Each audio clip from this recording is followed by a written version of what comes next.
तो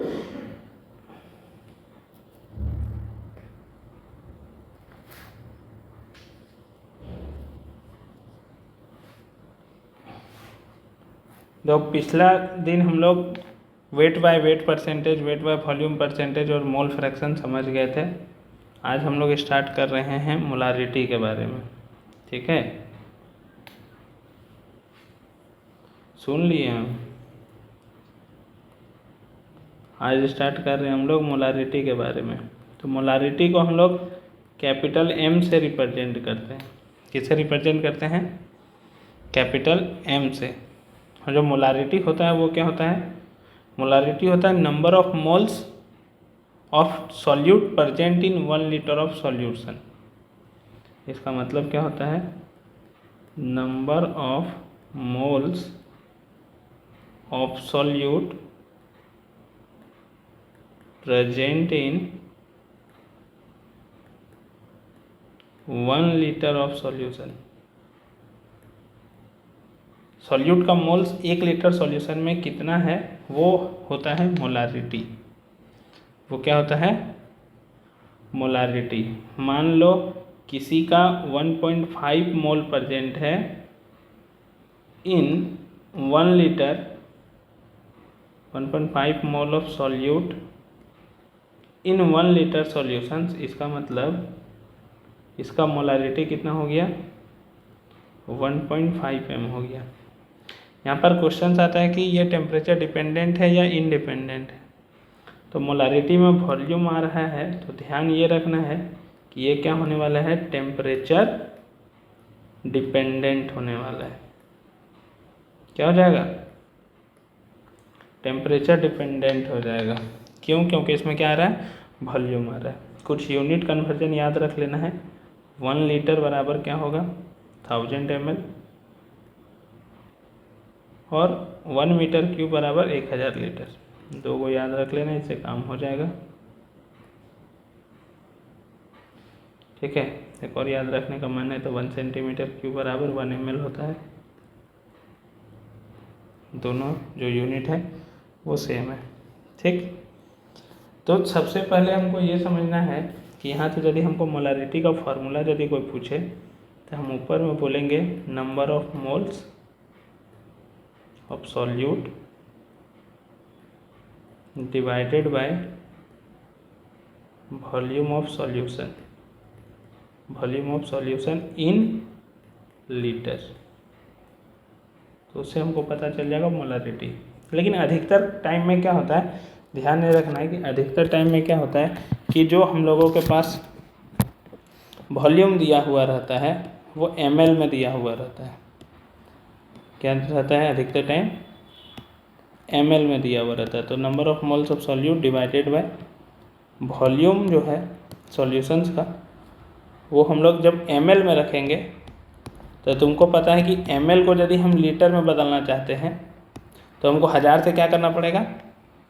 डिवाइड करना पड़ेगा। अब वो जब डिवाइड यहाँ पर करेंगे, यहाँ पर डिवाइड करेंगे तो वो 1000 कहाँ पहुँच जाएगा? वो 1000 चल जाएगा ऊपर में। मतलब एक तरह से फार्मूला में याद रखो कि यदि 1000 मतलब ml में यदि हम पुट कर रहे हैं तो 1000 से हमको क्या करना पड़ेगा? मल्टीप्लाई करना पड़ेगा।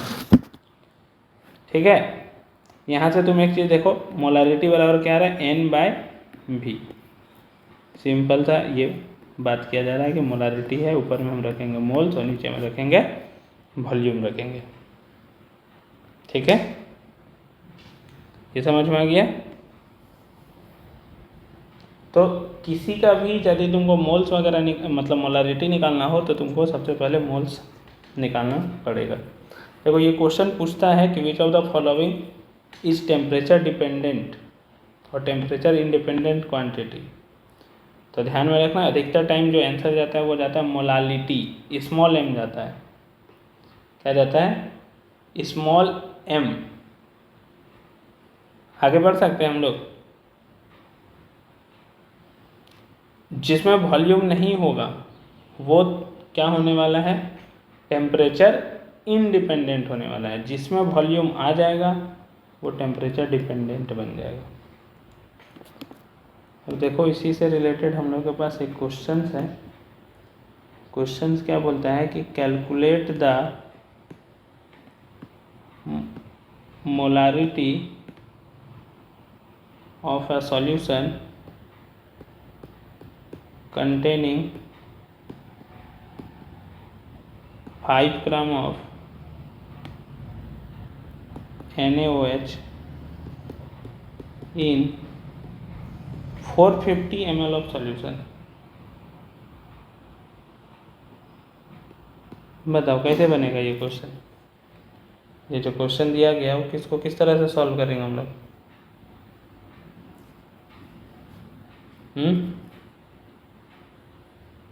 किस तरह से सॉल्व कर सकते हैं।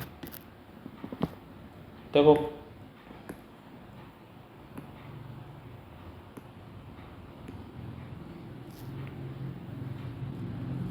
हाँ हाँ, उसके बाद उसका वॉल्यूम से डिवाइड कर देंगे। तो ये चीज़ ध्यान देना।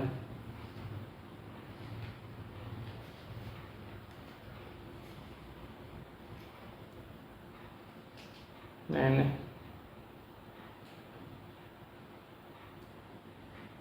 Na का 23 होगा, इसका 16 होगा और इसका 1 होगा। ऐड करने पे कितना आएगा 40 ग्राम आएगा। तो सबसे पहले हमको मोल से निकालना पड़ेगा, ठीक है। मोल्स ऑफ सॉल्यूट, तो सॉल्यूट जो है वो कौन है NaOH। तो मोल्स ऑफ NaOH हो जाएगा गिवन मास जो है 5 gram divided by molar mass. Molar mass कितना ग्राम है 40 ग्राम। तो ग्राम ग्राम कट गया, 1/8 ग्राम मतलब 1/8 मोल आ गया यहाँ से। मोलारिटी बराबर क्या था हम लोगों के पास, moles divided by volume of solution in ml। और जो मोल्स था वो किसका था सॉल्यूट का, इनटू 1000। तो मोल्स ऑफ सॉल्यूट ऊपर में मोल्स हो गया 1/8 डिवाइडेड बाय वॉल्यूम कितना हो गया 450 इंटू 1000। मतलब आंसर आ जाएगा तुम्हारा 1 × 1000 डिवाइडेड बाय 8 × 450। 1 0 1 0 कट जाएगा। इसको सॉल्व कर लेना, जितना आएगा वो आंसर आ जाएगा। 5 का टेबल से 9 बार में कटेगा, 5 का टेबल से 20 बार में कटेगा। फिर 4 का टेबल से कट जाएगा 2 बार में, 4 का टेबल से कट जाएगा 5 बार में।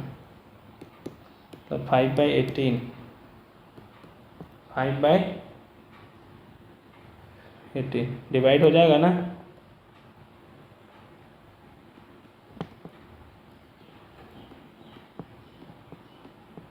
जीरो 0.2 करके कुछ आएगा, देख लेना।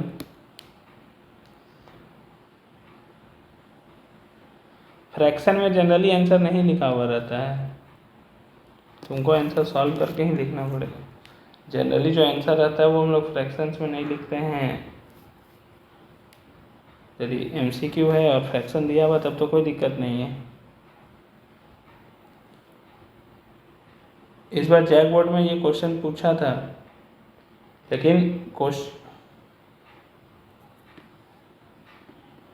हम बोल रहे हैं जैक बोर्ड में ये क्वेश्चन इस बार पूछा हुआ था, लेकिन उसमें पूछा था मोलालिटी और सारा ऑप्शन M के फॉर्म में दे दिया था।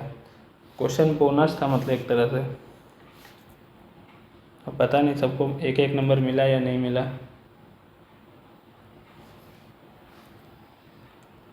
तो मोलारिटी कैसे निकालते हैं समझ में आ गया।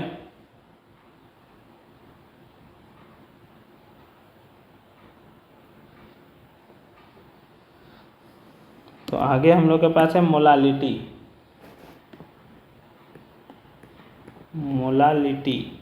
अब स्मॉल m आ गया यहाँ पे,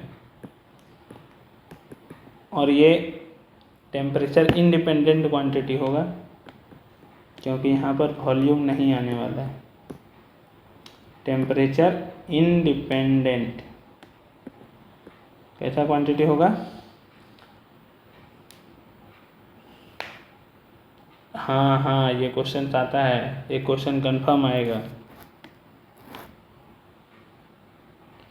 टेम्परेचर डिपेंडेंट है या इंडिपेंडेंट है, इस चैप्टर से है तो ये क्वेश्चन कंफर्म पूछा जाएगा।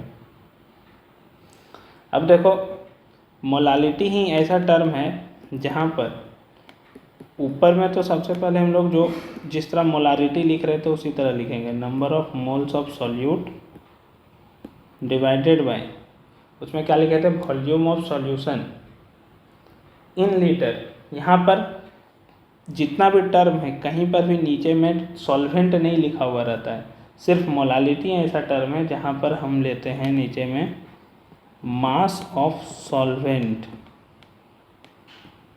इन केजी।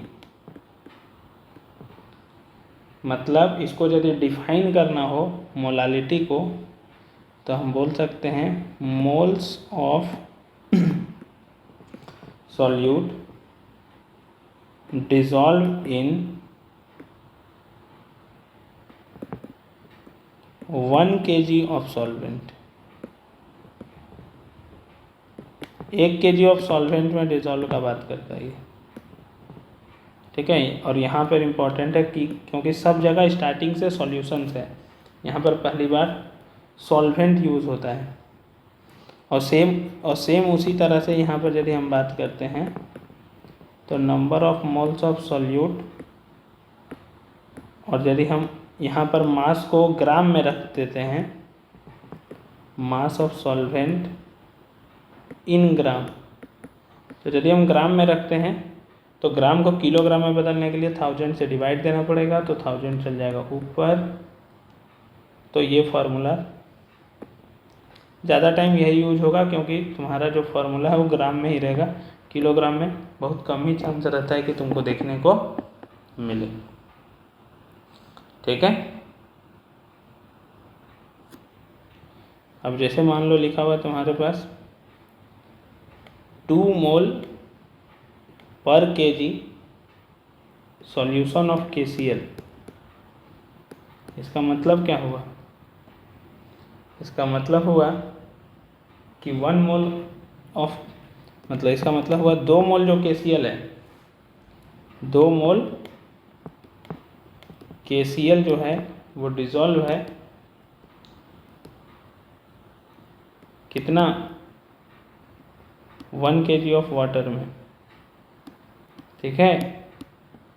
तो इसका जो मोलालिटी होगा वो क्या होगा, 2m हो जाएगा, स्मॉल m। 2 मोल पर केजी लिखा सॉल्यूशन ज़रूर है, लेकिन ध्यान ये रखना है कि यहाँ पर जो डिफाइन कर रहे हैं, बनेगा तो सॉल्यूशन से ही, लेकिन यहाँ पर जो हम डिफाइन कर रहे हैं, जो डिसॉल्व होने का बात कर रहे हैं, वो बात कर रहे हैं कि सॉल्वेंट में कितना डिसॉल्व है। तो 2 मोल पर केजी यहाँ पर डिसॉल्व किया गया है। ये समझ में आया? हाँ, तो ये समझ में आ गया, तो इसको लिख लो, इसके बाद आगे बढ़ते हैं हम लोग।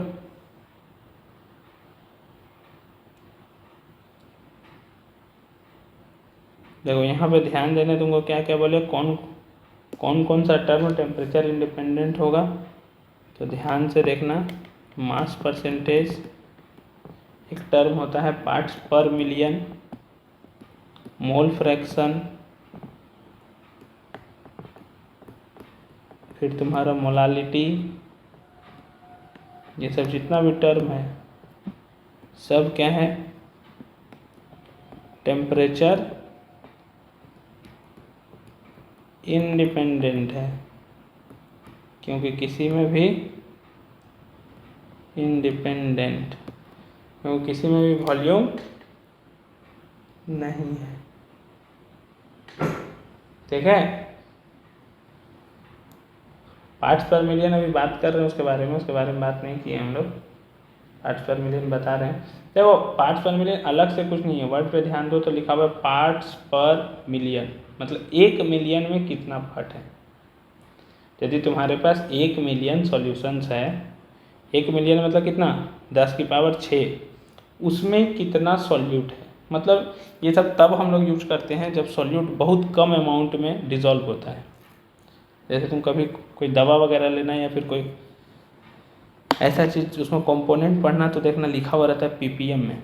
कोलगेट वगैरह लेना, टूथपेस्ट वगैरह, तो उसमें लिखा रहता है जो फ्लोराइड आयन है वो ppm में है, मतलब 10⁶, मतलब 1 मिलियन में 10 वो है, ठीक है। और जो मोलारिटी है वो टेम्परेचर पे क्या होगा, डिपेंडेंट होगा। मोलारिटी हो गया तुम्हारा, फिर तुम्हारा वॉल्यूम बाय वॉल्यूम परसेंट हो गया, वेट बाय वॉल्यूम परसेंट हो गया, ये सब क्या हो जाएगा, टेम्परेचर डिपेंडेंट। टेम्परेचर डिपेंडेंट क्यों होगा, क्योंकि कारण क्या है, volume depends on temperature and mass does not depends on temperature. Volume जो होता है वो डिपेंड करता है टेम्परेचर पर, लेकिन मास डिपेंड नहीं करता है टेम्परेचर पर। समझ में आया? अब यदि समझ में आ गया तो इसी से रिलेटेड हम लोग का एक क्वेश्चन है, कैलकुलेट मोलालिटी, स्मॉल m का बात कर रहे हैं, of 2.5 gram of ethanoic acid. क्या दिया हुआ, इथेनॉइक एसिड दिया हुआ तुम्हारे पास। इथेनॉइक एसिड का फॉर्मूला, इथेनॉइक बोला है मतलब 2 कार्बन होगा, CH3COOH in 75 gram of benzene. 2.5 gram ethanoic acid है, 75 ग्राम ऑफ बेंजीन है। मतलब यहाँ पे जो सॉल्वेंट है वो बेंजीन है और जो इथेनॉइक एसिड है वो क्या है, सॉल्यूट है। उसके बारे में बात कर रहे हैं। तो सेम उसी तरह से जिस तरह से भी मोलारिटी निकाले थे उसी तरह से हम इसको कैलकुलेट कर सकते हैं। हमको पहले इसका मोलर मास निकालना पड़ेगा। तो तुम देखो मोलर मास यदि हम निकालना चाहें यहाँ पर, तो कार्बन 2 को है तो 12 दूना हो जाएगा 24, ऑक्सीजन 2 को है तो हो जाएगा 16 दूना 32 और हाइड्रोजन हो जाएगा 4 को। तो 4 4 8 तो 10 के 0, हाथ में 1, 3 2 5 और 1 6। इथेनॉइक एसिड कितना हो गया, उसका मोलर मास 60 ग्राम। ठीक है, हो गया ना मोलर मास। तो हमको मोल चाहिए सबसे पहले, मोल्स ऑफ इथेनॉइक एसिड मतलब CH3COOH। तो गिवन मास है 2.5 ग्राम डिवाइडेड बाय 60 ग्राम। तो ग्राम ग्राम कट जाएगा तो हो जाएगा 25 डिवाइडेड बाय 60 इंटू 10। देखो डेसिमल को हटा दिए तो 5 का टेबल से कटेगा 5 बार में, और 5 का टेबल से कटेगा ही 2 बार में। और कटेगा क्या, नहीं कटेगा, नहीं कटेगा, कैसे नहीं कटेगा, 5 का टेबल से 12 बार में। तो यहाँ गया 1/24 मोल। ठीक, आ गया ना। बस अब फॉर्मूला लगा देना है, मोलालिटी बराबर ऊपर में लिखना है मोल्स डिवाइडेड बाय सॉल्वेंट का मास। तो सॉल्वेंट का मास कितना दिया हुआ है 75 ग्राम, और यदि ग्राम में रहेगा तो उसको किलोग्राम में बदलेंगे तो क्या हो जाएगा, 1000 से क्या करना पड़ेगा, मल्टीप्लाई हो जाएगा यहाँ पे। अब इसको सॉल्व कर लेना, जो होगा वो आंसर आ जाएगा 1/24 इंटू 75 इंटू 1000। 25 का टेबल से 3 बार में कट जाएगा, 25 दिया 75, 25 का टेबल से 40 बार में कट जाएगा। ये 4 का टेबल से कट जाएगा 6 बार में, 4 का टेबल से कट जाएगा 10 बार में। और ये 2 का टेबल से कट जाएगा 3 बार में, 2 का टेबल से कट जाएगा 5 बार में। मतलब 5/9, 5/, डिवाइड दे देना, जितना आएगा उतना आंसर हो जाएगा।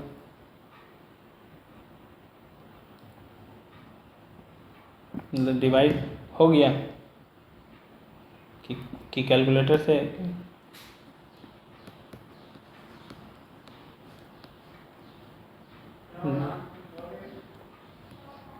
हाँ ठीक है, अपने से बनाना है। ठीक है, तो इस तरह से मोलालिटी और मोलारिटी हम लोग कैलकुलेट कर सकते हैं। अभी बात आया था पार्ट्स पर मिलियन का, तो उसको भी देख लेते हैं पार्ट्स पर मिलियन क्या होता है।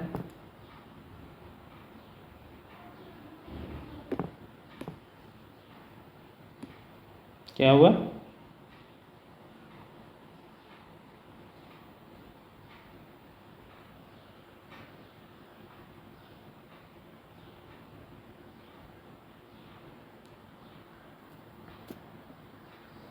पार्ट्स पर मिलियन, पीपीएम बोलते हैं उसको हम लोग।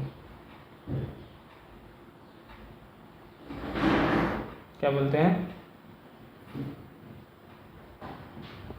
पीपीएम। ये कब यूज होता है? जब क्वांटिटी बहुत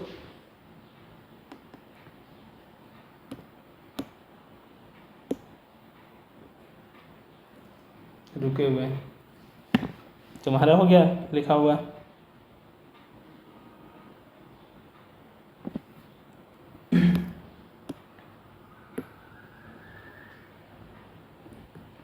पार्ट्स पर मिलियन, इसको हम लोग बोलते हैं पीपीएम। क्या बोलते हैं? पीपीएम। पार्ट्स पर मिलियन तब यूज होता है जब सॉल्यूट बहुत ही कम क्वांटिटी में होता है। Solute in very less quantity, जिसको हम लोग बोलते हैं ट्रेस अमाउंट में होना। ट्रेस मतलब क्या होता है? बहुत कम। उसके लिए हम लोग यूज करते हैं पार्ट्स पर मिलियन, पीपीएम, पार्ट्स पर मिलियन। अब यहाँ पे क्या होता है? तो ऊपर में हम लोग लिख रहे होते हैं number of parts of solute divided by हमारा टोटल कितना पार्ट्स है, मतलब टोटल पार्ट्स ऑफ सॉल्यूशन। अब जनरली 10 की पावर 6 में बात कर रहे होते हैं, तो हम उसको जब चेंज करते हैं तो सेम उसी तरह जिस तरह 1000 ऊपर चल जा रहा था उसी तरह 10 की पावर 6 भी कहाँ चल जाएगा? ऊपर चल जाएगा और मल्टीप्लाई हो जाएगा उससे। ठीक है, जब उसको हम लोग चेंज करेंगे तो 10 की पावर 6 से क्या हो जाएगा? मल्टीप्लाई हो जाएगा। जैसे वहाँ पर तुम्हारा मास दिया हुआ रहेगा ग्राम में, ठीक है, तो उसको हमको चेंज करना है 10 की पावर 6 ग्राम के सेंस में बात करना है हम लोग को सब में। तो 10 की पावर 6 ग्राम के सेंस में बात करना है तो हम उसको उसमें चेंज करेंगे ना, जो वैल्यू दिया हुआ है। 10 की पावर 6 ग्राम समझ में आ रहा है कितना ज़्यादा अमाउंट होगा? 1 मिलियन ग्राम का बात कर रहे हैं हम लोग कि 1 मिलियन ग्राम में कितना है, 1 मिलियन ग्राम में कितना है। मतलब समझो कि हम क्या बोलना चाह रहे हैं। हम बोलना चाह रहे हैं, मान लो लिखा हुआ है कहीं पे 4 पॉइंट कुछ मान लेते हैं अपने मन से 4.3 ग्राम पर 10 की पावर 6 ग्राम पर 10 की पावर 6 ग्राम में यदि दिया हुआ 4.3 ग्राम, तब हम बोलेंगे कि ये 4.3 ppm है। तब तुम सोचो नीचे यदि ग्राम रहता तो उसको 10 की पावर 6 में यदि हमको चेंज करना होता तो हमको डिवाइड देना पड़ता, तो उल्ले 10 की पावर 6 ऊपर नहीं जाता। जिस तरह हम उसको चेंज कर रहे हैं, अभी जो 1000 से हम डिवाइड किए थे वॉल्यूम के केस में भी और वेट के केस में भी, तो वही केस तो यहाँ पर भी होगा ना। 4.3 ग्राम पर 10 की पावर 6 ग्राम बात कर रहे हैं। तो ये सब बेसिकली हम लोग तब यूज करते हैं जब क्वांटिटी क्या होता है? बहुत कम होता है। इसको हम लोग बोल देते हैं पार्ट्स पर मिलियन। यहाँ था कोई डाउट?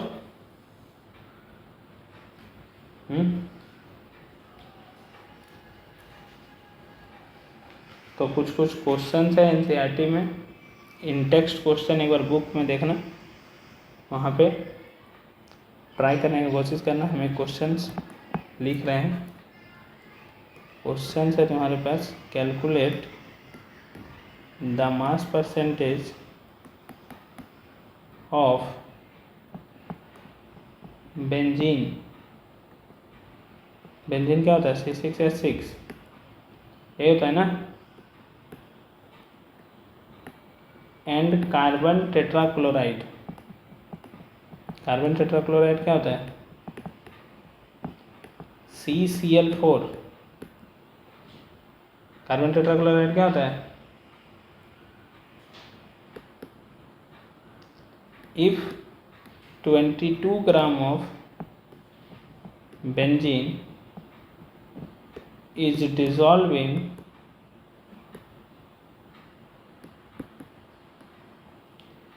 122 ग्राम ऑफ CCl4, क्या ये हो जाएगा?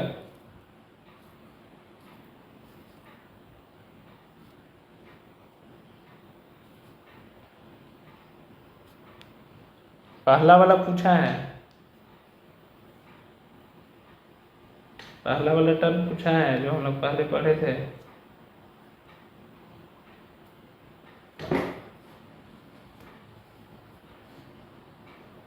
मास परसेंटेज पूछा है, मतलब मास बाय मास परसेंटेज पूछा है तुमसे। बेंजीन का भी पूछा है और CCl4 का भी पूछा है। इसका 22 ग्राम दिया हुआ है और इसका 122 ग्राम दिया हुआ है, तो वही दोनों का निकालना होगा। तो कैसे निकालेंगे? जिसका निकालना होगा उसका वेट ऊपर नीचे में, हाँ, W/W। स्टार्टिंग में तो बोले थे केमिस्ट्री में मास और वेट सेम होता है, फिजिक्स में डिफरेंट है।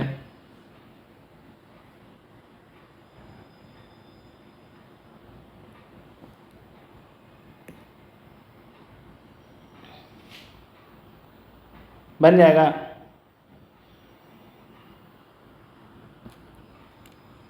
हाँ, तो इस तरह करके ट्राई करना। हम लोग उसके बाद आगे बढ़ते हैं। ये तुमको मिलेगा सॉल्यूशन चैप्टर में, देखना 5 से 6 क्वेश्चन है, ज़्यादा नहीं, 5 क्वेश्चन है। इन टेक्स्ट क्वेश्चन मिलेगा सॉल्यूशंस में। जैसे NCERT ओपन करेंगे तो वहाँ पे तुमको दिखेगा इन टेक्स्ट क्वेश्चन, 5 गो क्वेश्चन है, 5 गो क्वेश्चन है। एक बार ट्राई करना, जो जो डाउट होगा उसके बारे में फिर हम लोग क्या करेंगे, उसका डिस्कशन कर लेंगे एक बार, ठीक है।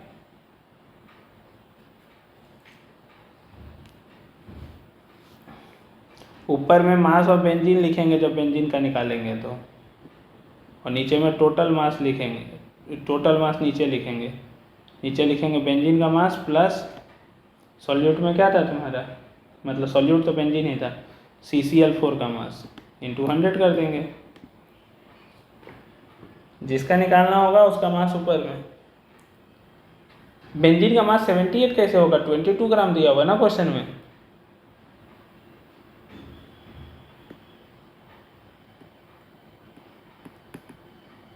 मॉलिक्यूलर मास का क्या ज़रूरत है यहाँ पे? मॉलिक्यूलर मास का ज़रूरत कब पड़ता है? मॉलिक्यूलर मास का ज़रूरत कब पड़ता है? जब हम मोल निकाल रहे होते हैं तब। यहाँ मॉलिक्यूलर मास का ज़रूरत ही नहीं है, तो मॉलिक्यूलर मास हम क्यों लेंगे? क्या राकेश, कोई ज़रूरत है? तो फिर इसको क्यों लेंगे हम लोग? उसको लेने का कोई ज़रूरत ही नहीं है।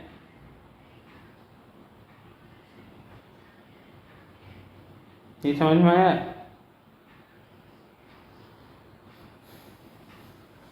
अब हम लोग के पास है सॉल्युबिलिटी।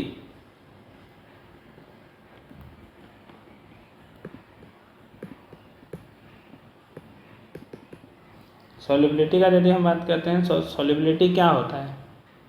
एक स्पेसिफिक टेम्परेचर पर कोई भी सॉल्यूट मैक्सिमम कितना डिज़ोल्व हो सकता है, वही उसका सॉल्युबिलिटी बताता है। वही उसका क्या बताता है? सॉल्युबिलिटी।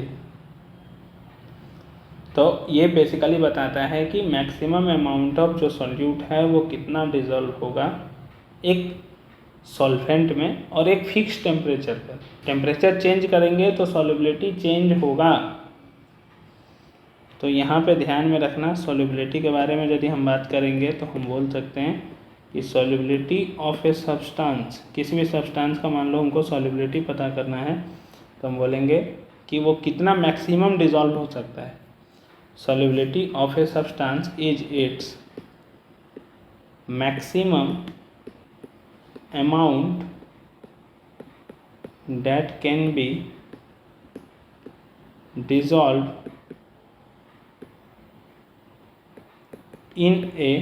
अब ध्यान ये भी देना है कि सब सॉल्वेंट में सब नहीं घुल जाता है, जिसमें घुलेगा उसी का बात कर रहे हैं। अब मान लो पानी में हम बालू घोल रहे हैं, बालू घुलवे नहीं करता है, तो पानी में सिंपल सी बात है हम नमक घुलने का बात करेंगे और चीनी घुलने का बात करेंगे। जो घुलेगा उसी का सॉल्युबिलिटी का बात करेंगे ना, जो घुलेगा नहीं मतलब उसका सॉल्युबिलिटी क्या है, 0 है। सिंपली बोल देंगे इनसॉल्युबल है।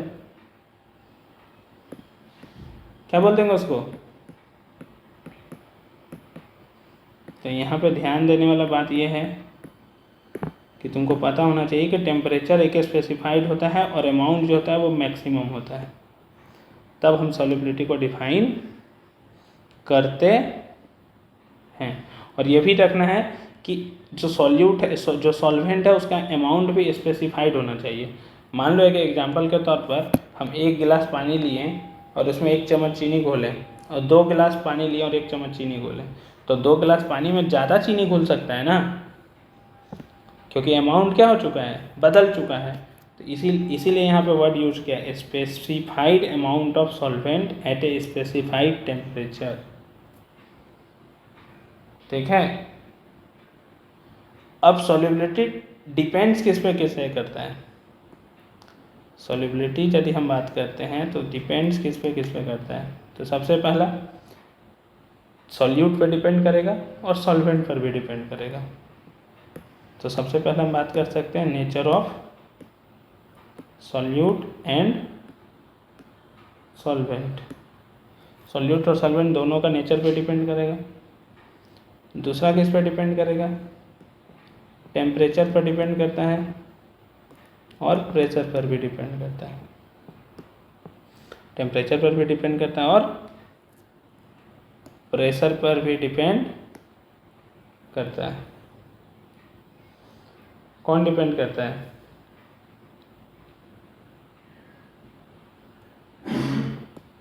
तो solubility depends on nature of solute and solvent, फिर टेम्परेचर और प्रेशर पे भी डिपेंड करता है। ठीक है। हाँ, तो इसको यहाँ तक, तो हम लोग कहाँ तक,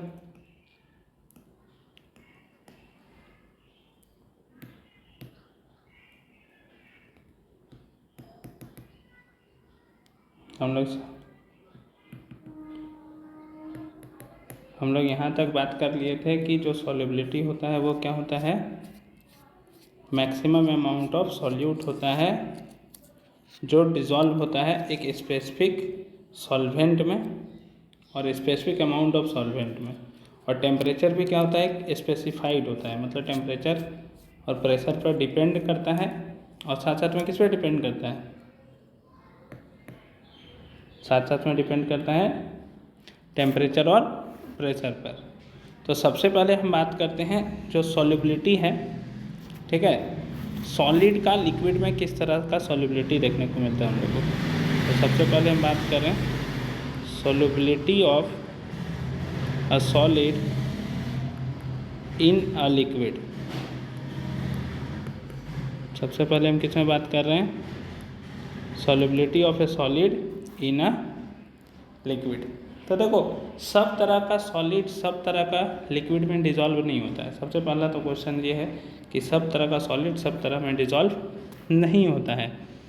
ऐसा हम ऑब्ज़र्व करते हैं इन जनरल फॉर्म में कि सॉल्यूट उसी तरह में डिज़ोल्व होना चाहता है, उसी तरह का सॉल्वेंट में डिज़ोल्व होना चाहता है जिसका इंटरमॉलिक्यूलर इंट्रैक्शन, मतलब एक मॉलिक्यूल से दूसरा मॉलिक्यूल्स में जब इंट्रैक्शन हो रहा है, दोनों आपस में मिल रहा है, तो एक जैसा होने पर वो आसानी से क्या होता है, डिज़ोल्व हो जाता है, जिसको हम लोग बोलते हैं लाइक डिज़ोल्व लाइक, जिसको सिंपली बोल सकते हैं कि लाइक डिजॉल्व लाइक, जो एक जैसा होता है वो एक जैसा में क्या हो जाता है, घुल जाता है।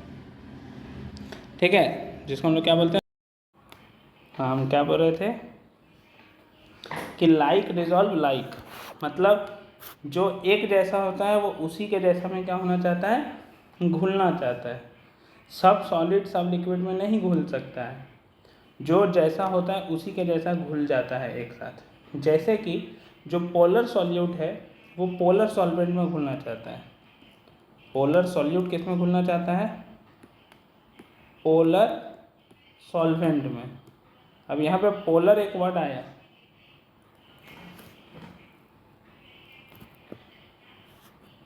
अभी आ रहा है, पर पोलर सॉल्यूट पोलर सॉल्वेंट में डिसॉल्व होना चाहता है, पोलर सॉल्वेंट में, और non polar solute non polar solvent में डिसॉल्व होना चाहता है। यदि पोलर सॉल्यूट हुआ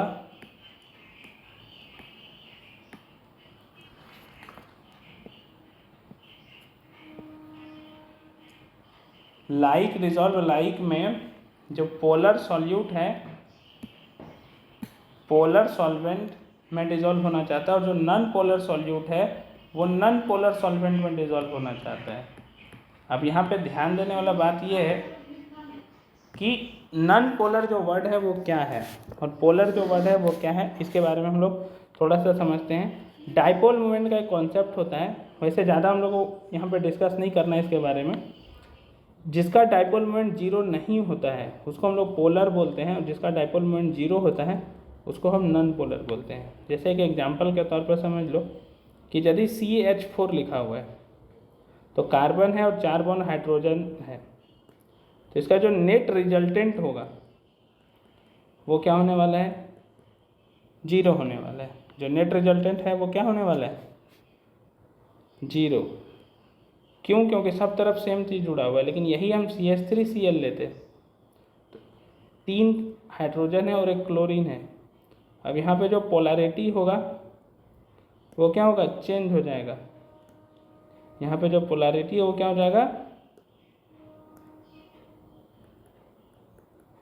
चेंज हो जाएगा। देखो 3 हाइड्रोजन है, यहाँ पे समझना, यहाँ पे हाइड्रोजन जो है वो 3 है और क्लोरीन जो है वो 1 है, जिसके कारण यहाँ पर क्या हो रहा था कि जो नेट रिजल्टेंट था वो क्या हो रहा था, जीरो हो जा रहा था। डाइपोल मोमेंट का जो डायरेक्शंस है यहाँ पर यदि हम बात करते हैं तो तुमको हमेशा 4 डायरेक्शंस में देखने को मिलेगा। देखो कार्बन और हाइड्रोजन में किसका इलेक्ट्रोनेगेटिविटी ज़्यादा है, कार्बन का होता है 2.5 और हाइड्रोजन का होता है 2.1। ठीक है, तो इस पे आएगा पार्शियल पॉजिटिव चार्ज, इसके ऊपर आएगा पार्शियल नेगेटिव चार्ज। एक मिनट, उल्टा लिख दिए, पॉजिटिव इसके ऊपर आएगा ना, कार्बन का ज़्यादा है तो इसके ऊपर कार्बन के पास आएगा, नेगेटिव आएगा। इसमें यदि गौर करो तो इसमें जो है म्यू जो है डाइपोल मोमेंट है, म्यू जो है वो है डाइपोल मोमेंट। उसका ज़रूरत नहीं है, यहाँ पर सिर्फ समझाना चाह रहा है कि जो एक जैसा होता है वो एक जैसा डिसॉल्व होता है। पोलर सॉल्यूट होता है तो पोलर सॉल्वेंट में डिसॉल्व होगा। ये केमिकल बॉन्डिंग में बात करते हैं हम लोग डाइपोल मोमेंट का, और non polar solute non polar solvent में डिसॉल्व होता है। तो हम उसको सिंपली थोड़ा सा समझाना चाह रहे हैं कि यहाँ पे चारों जगह हाइड्रोजन था, तो जो पोलैरिटी बना वो नेट कितना हो जाएगा, जीरो हो जाएगा। लेकिन इस केस में क्या होगा, इस केस में नेट जीरो नहीं हो पाएगा, क्योंकि वहाँ पर एक हाइड्रोजन की जगह क्या आ चुका है, एक क्लोरीन आ गया है। ठीक है, जैसे कुछ एग्जाम्पल के तौर पर हम लोग देख सकते हैं, तुम कभी देखना, जो सॉल्ट होता है और जो शुगर होता है, सॉल्ट शुगर ये सब पानी में डिसॉल्व हो जाता है। पानी में डिसॉल्व होता है कि नहीं होता है, पानी में डिसॉल्व हो जाता है। लेकिन यही जब इसको ऑर्गेनिक सॉल्वेंट में हम लोग डिसॉल्व करने का कोशिश करते हैं, जैसा कि नेप्थलीन, एंथ्रासीन, ये सब में यदि हम डिसॉल्व करने का कोशिश करते हैं तो उसमें डिसॉल्व नहीं होता है।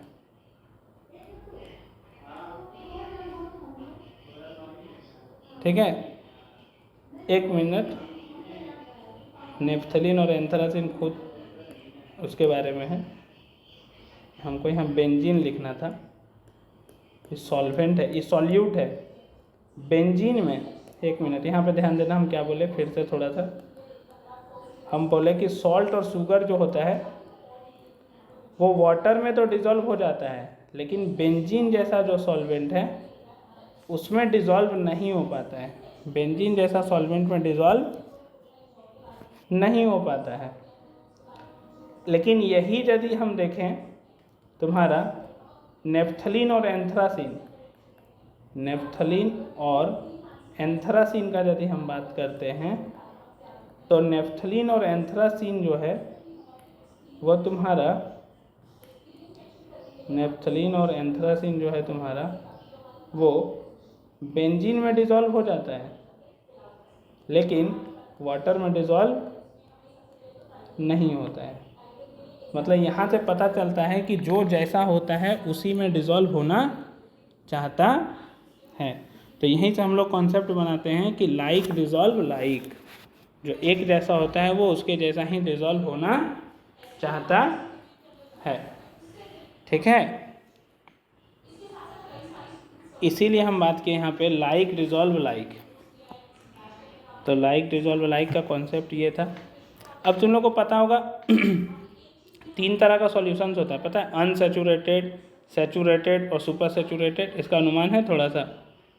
अनसैचुरेटेड, एक होता है सैचुरेटेड और एक होता है सुपर सैचुरेटेड।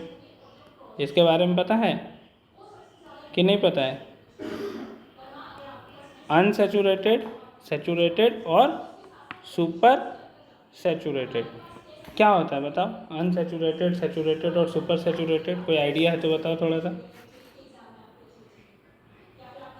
कोई आइडिया है? अनसैचुरेटेड क्या होता है, सैचुरेटेड क्या होता है, सुपर सैचुरेटेड क्या होता है? कोई आइडिया नहीं है कि है कुछ आइडिया थोड़ा मोड़ा?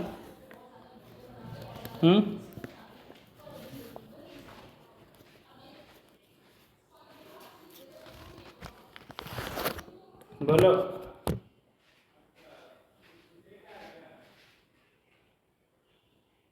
अनसैचुरेटेड का मतलब होता है वो अभी पूरी तरह से डिसॉल्व, मतलब उसमें और सॉल्यूट डिसॉल्व हो सकता है। सैचुरेटेड का मतलब होता है कि उसमें और सॉल्यूट डिसॉल्व नहीं हो सकता है उस टेम्परेचर पर। और सुपर सैचुरेटेड का, हाँ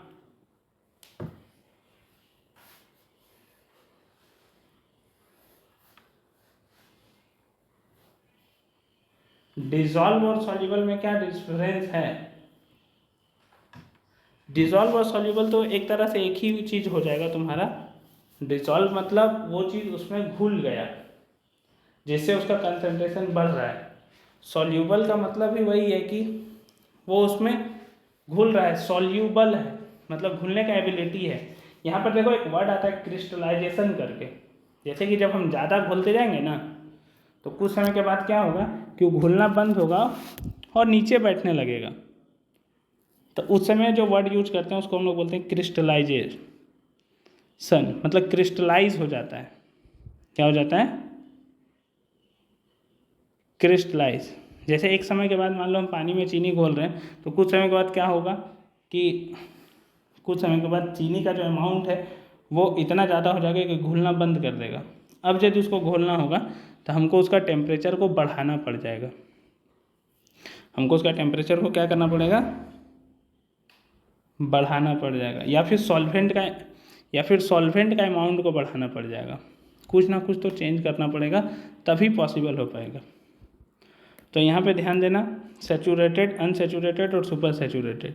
अनसैचुरेटेड का मतलब क्या है कि इसमें और सॉल्यूट अभी डिसॉल्व हो सकता है। इसका मतलब है मोर solute can B dissolved at the same temperature. ध्यान ये रखना है, टेम्परेचर बहुत इंपॉर्टेंट रोल है। सैचुरेटेड का मतलब क्या होगा? सैचुरेटेड का मतलब होगा और सॉल्यूट इसमें डिसॉल्व नहीं हो सकता है, no more solute can be dissolve. Word से नहीं पता चल रहा है, सेचुरेट हो चुका है, ये अनसेचुरेटेड है अभी, तो इसीलिए बोला जा रहा है कि अब इसमें और सॉल्यूट डिजॉल्व नहीं हो सकता। No more solute can be dissolve. फिर वही बात है कि ध्यान रखना है कि टेम्परेचर सेम होना चाहिए, जैसे टेम्परेचर चेंज करेंगे सॉल्युबिलिटी चेंज हो जाएगा। और सुपर सैचुरेटेड का मतलब क्या है कि यदि और सॉल्यूट डिजॉल्व करवाना है तो तुमको क्या करना पड़ेगा, टेम्परेचर इंक्रीज करना पड़ेगा। तो यदि हम टेम्परेचर को इंक्रीज करते हैं, if temperature increases more solute can B dissolved, इसीलिए हम इसको वर्ड बोल रहे हैं सुपर सैचुरेटेड। जैसे टेम्परेचर घटाएंगे फिर से वो क्या होगा, क्रिस्टलाइज हो जाएगा, बैठ जाएगा वहीं पे, फिर से क्रिस्टलाइज। एग्जाम्पल के तौर पर तुम खुद सोचो कि हम लोग यदि मान लो एक एग्जाम्पल के तौर पर कि कोई है लड़का जो 4 गो रोटी खाता है, उसको 2 गो रोटी मिला हुआ है, तो अभी क्या है, वो अनसैचुरेटेड है, जितना चाहिए था उतना नहीं मिला। तो यदि 2 और खा सकता है वो, इसका मतलब वो अनसैचुरेटेड है। 4 खाता था, 4 मिल गया, मतलब वो सैचुरेटेड है। अब मान लो 4 से उसको कोई बोल दिया 5 रोटी खा के दिखाओ तुम, हम तुमको 100 रुपया देंगे या फिर 500 रुपया देंगे। तो यहाँ पर जो टेम्परेचर काम कर रहा है, यहाँ पर जो काम टेम्परेचर कर रहा है, वही काम यहाँ पे कौन कर दिया, पैसा जो बोल रहे हैं वो काम कर दिया। बाहर से हम कुछ एनर्जी दिए तो वो उसको खा लिया, तो वो सुपर सैचुरेटेड का लेवल में आ गया। ठीक है, तो ये चीज़ ध्यान में रखना, एक हुआ अनसैचुरेटेड, एक हुआ सैचुरेटेड, और एक हुआ सुपर सैचुरेटेड। ठीक, आगे बढ़ें।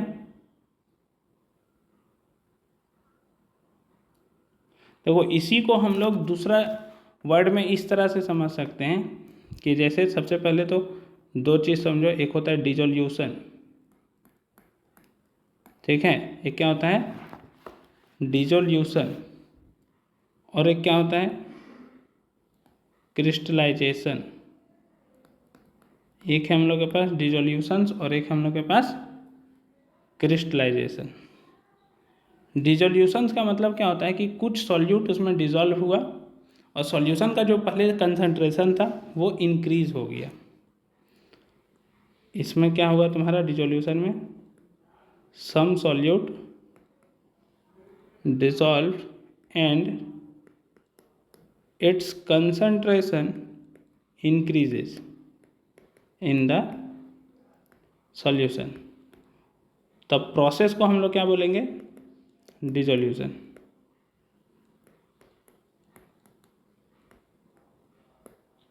इस प्रोसेस को क्या बोलेंगे हम लोग, डिसोल्यूशन बोलेंगे। लेकिन क्रिस्टलाइजेशन का यदि हम बात करते हैं, क्रिस्टलाइजेशन क्या बोलते हैं, देखो क्रिस्टलाइजेशन में क्या होगा कि जब सॉल्यूट को हम सॉल्यूशंस में डालेंगे, ठीक है, तो सॉलिड का जो पार्टिकल्स होगा वो सॉल्यूशन से अलग होने लगेगा, मतलब उसमें पूरी तरह से घुलेगा नहीं, लेकिन सब नहीं, कुछ सॉल्यूट पार्टिकल, मतलब जैसे तुमको सैचुरेटेड लेवल में क्या बोले कि अब उसमें नहीं घुल सकता है कुछ, तो उसी चीज़ के बारे में बात किया जा रहा है कि कुछ सॉल्यूट पार्टिकल जब एक ऐसा टाइम आएगा कि उससे सॉल्यूशन से अलग कर लेगा अपने आप को, सॉल्यूशन से क्या कर लेगा अपने आप को, अलग करने लगेगा, तब उसको हम लोग बोलेंगे कि उसका क्रिस्टल्स बनने लग गया, तो उसी को हम लोग प्रोसेस को बोलते हैं क्रिस्टलाइजेशन। तो इसमें ध्यान रखना कि some solute particles in solution collide with the solid solution particles and get separated out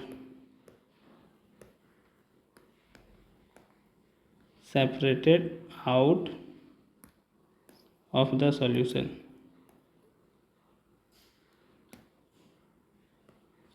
separated out of the solution. तो इस प्रोसेस को हम लोग क्या बोल देंगे? क्रिस्टलाइजेशन बोल देंगे। इस प्रोसेस को क्या बोल देंगे? क्रिस्टलाइजेशन बोल देंगे।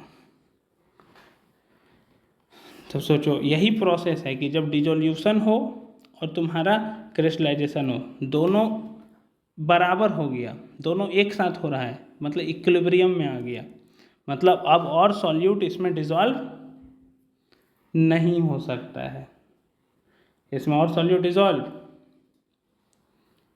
नहीं हो सकता है। तो तीनों में अंतर समझ में आया, सैचुरेटेड, अनसैचुरेटेड और सुपर सैचुरेटेड में।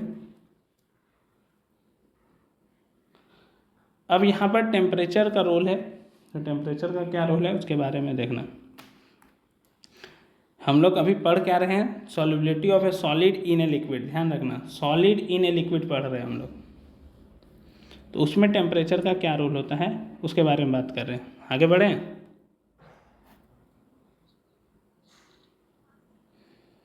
तो यहाँ पर हम लोग को ध्यान में रखना है इफेक्ट ऑफ टेम्परेचर क्या होगा, इफेक्ट ऑफ टेम्परेचर किस में बात कर रहे हैं हम लोग?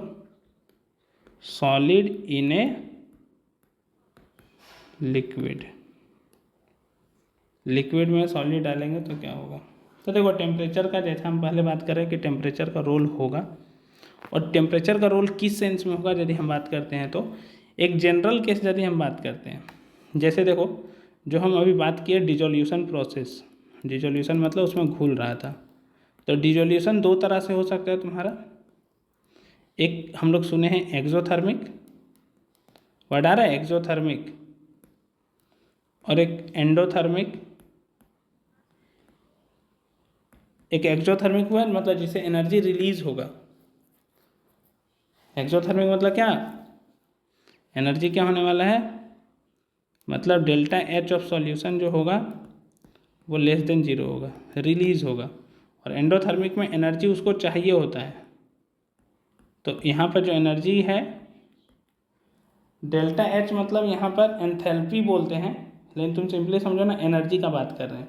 एक में एनर्जी रिलीज हो रहा है इसलिए लेस देन 0 बोल रहे हैं, और एक में एनर्जी गेन हो रहा है इसलिए हम उसको ग्रेटर देन 0 बोल रहे हैं। एक्सोथर्मिक मतलब यही होता था ना, एनर्जी का रिलीज होना। इसमें रिलीज होता था और इसमें क्या होता था?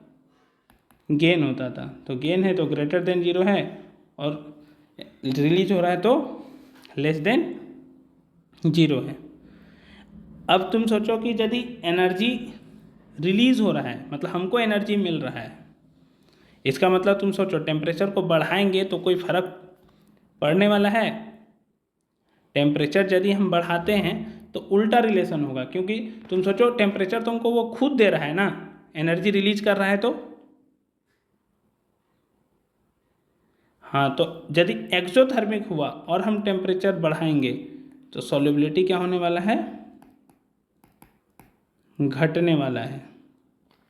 सॉल्युबिलिटी क्या होने वाला है? टेम्परेचर को यदि हम बोले कि वो एक्सोथर्मिक रिएक्शन है तो उसे एनर्जी खुद रिलीज हो रहा है, उसे एनर्जी क्या हो रहा है?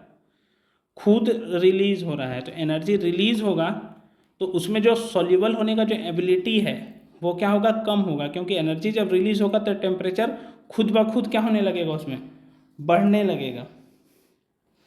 ठीक है, तो अब हम टेम्परेचर यदि उसमें,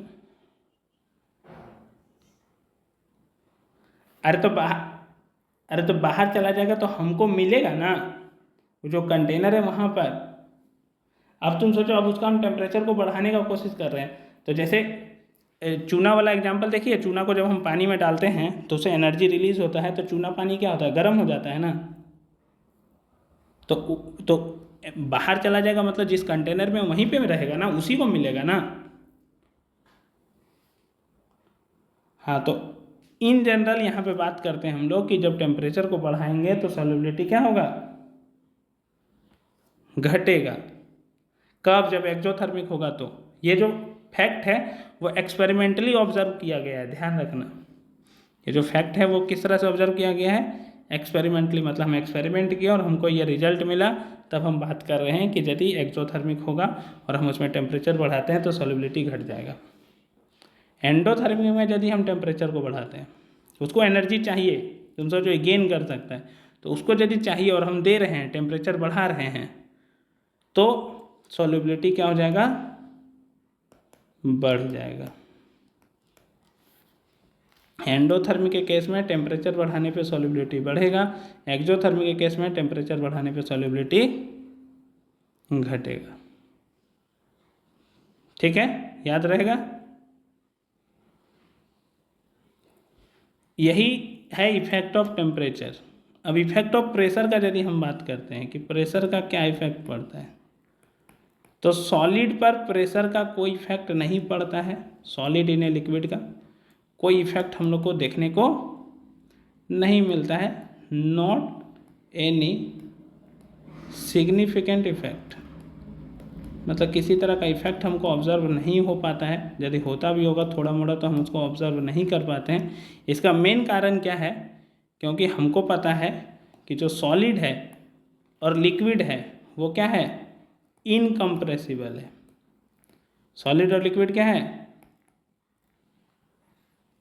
इनकम्प्रेसिबल। अब तुम सोचो सॉलिड और लिक्विड यदि इनकम्प्रेसिबल है, उसको हम कंप्रेस ही नहीं कर पाएंगे, तो प्रेशर का क्या इफेक्ट पड़ेगा। प्रेशर का मतलब क्या हो रहा है कि उसके ऊपर फोर्स लगा रहे हैं, उसके ऊपर कोई इफेक्ट पड़ना चाहिए। तो सॉलिड और लिक्विड इनकम्प्रेसिबल है, तो सॉल्युबल होगा या नहीं होगा, कुछ चेंजेस नहीं होगा। तो प्रेशर चेंज करने पर सॉल्युबिलिटी पर कोई इफेक्ट नहीं पड़ेगा। लेकिन ये किस में, सॉलिड इन ए लिक्विड का बात कर रहे हैं हम।